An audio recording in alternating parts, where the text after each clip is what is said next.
सुनो लोगो, मेरी आंखें खरीदोगे? बहुत मजबूर हालत में मुझे नीलाम करनी है। कोई मुझसे नकद ले ले, मैं थोड़े दाम ले लूंगा। जो दे दे पहली बोली तो उसी के नाम कर दूंगा। मुझे बाजार वाले कह रहे हैं कम अकल ताजिर। सुनो लोगो, नहीं हूं मैं कोई हिर्स का ख्वाहा। नफा नुकसान की शतरंज नहीं मैं खेलने आया।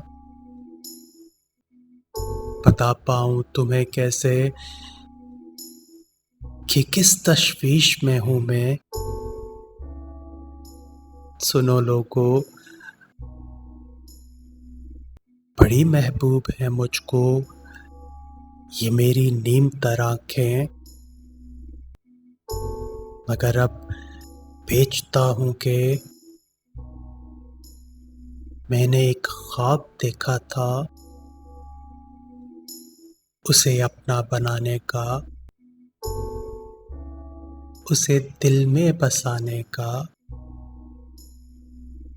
मुझे उस ख्वाब का तावान भरना है,